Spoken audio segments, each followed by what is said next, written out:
a figure like 5 million, we're going to use 7 million, like that. We're going to use conservative amounts. So we're going to use 5 million, like that, and multiply that with the arbitrary rate, the percentages, like I already explained to you, that they usually derived from industry best practice. So 0.005, that gives us 250,000. This 375,000 is 250,000. And I'll be able to make a statement there. And you're saying that the total asset basis will be based on a figure, at least a random figure of 70 million. So 70 million times, and we are saying the percentage to be used is 0.5%. 0.005, like that. 70, yeah, like that. That's better. That's 350, and this one should have been 5,000 times 5% times 5%. 0.05, yes, that's what you're saying over here. So these ones over here, you're saying that even if you were to go and try and check the values right over here to be used, we will not be able to find the values over here. We are saying that what these figures are based on, the revenue, are based on industry best standards there. So we can make a statement right over here and say that our basis will be the net income basis, the net income basis, since using a lower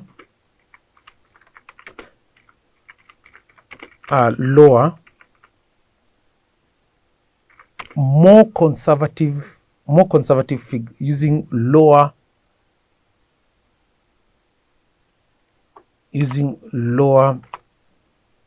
conservative figure. In this case, we're talking about 250. That from the net income ensures that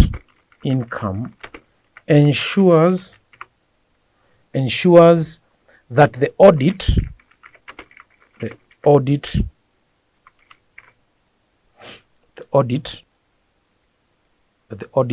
can put it come over here, will likely capture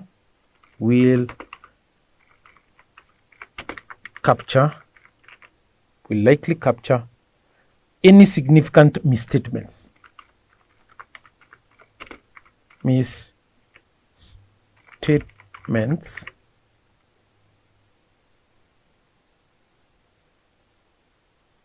Any significant misstatements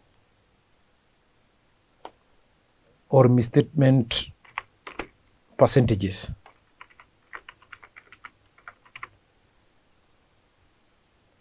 Used. In this case, we're talking about 0.5%, 5%, and 0.5%.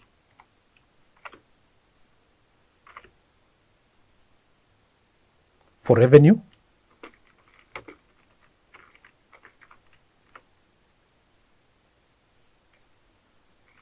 net income, and total assets, which are derived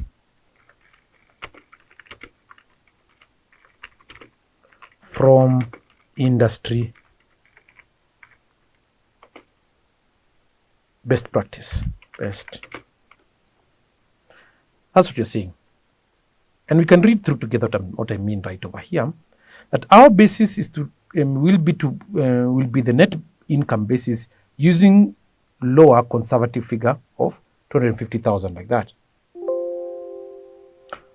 From the net income ensures that the audit will likely capture significant misstatement percentages used 0.5%, 5%, and 0.5% for revenue, net income, and total assets, which are derived from industry best practice, like that. In other words, you could also do the following, like this. We could also pick that value and multiply by 0.5% and multiply by 0.005, like that, which is like that. And then you pick, of course, the other statements like that. You're not going to multiply by 0.005.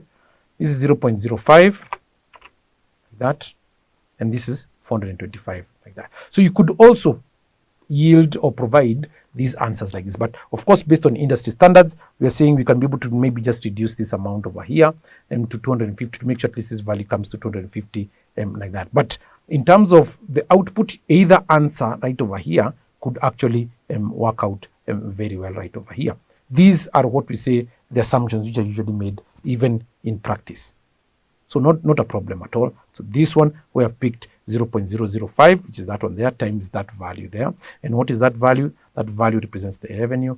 And then the next one right beside it over here represents the net income, and multiplied by 5%. And here we're saying this one is going to be multiplied by 0.5%, like that. So you're seeing 0.005. So either answer can actually apply.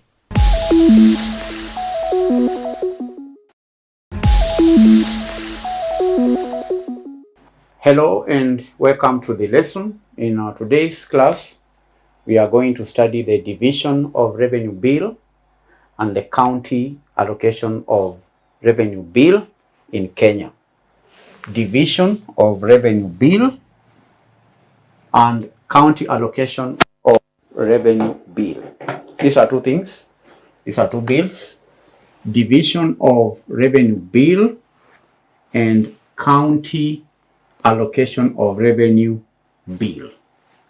The subject is public finance and taxation. We are on the second topic of this subject, relationship between national and county government levels on budget and economic matters. So today our focus is on the division of revenue bill and county allocation of revenue bill in Kenya. And we all know that Kenya runs on a devolved system of government. In Kenya's devolved system of government, the equitable distribution of financial resources between the national government and the 47 county governments is a crucial aspect of public finance management, the division. Because the Constitution stipulates that there ought to be revenue that is distributed. The national revenue has to be distributed between the national government and the 47 counties.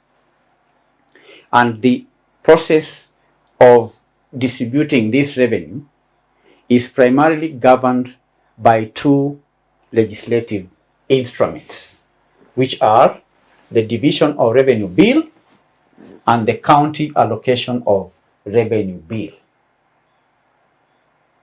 So the division of revenue bill and the county allocation of revenue bill, these are two crucial legislative instruments that guide the distribution of financial resources between the national government and the 47 county governments. And these are annual bills mandated by Article 218 of the Constitution. Article 218 of the Constitution. Mandated by Article 218 of the Constitution. These two bills. It is the Constitution that states that there ought to be these two bills. Okay?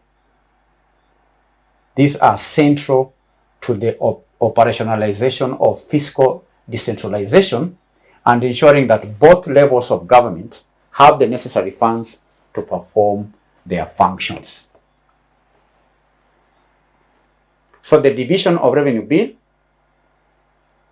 is a piece of national legislation. Let's take the first one, Division of Revenue Bill. Division of Revenue, Division of Revenue Bill, I've said, is a piece of legislation of national legislation that provides for the equitable distribution or division of revenue raised nationally between the national government and the county government. So the primary objective of this bill is to determine the share of the total national income, the share of the total national revenue. Let me use that word. The share of the total national revenue that goes to each level of government for a given financial year. So each financial year there is this bill that has to be in place.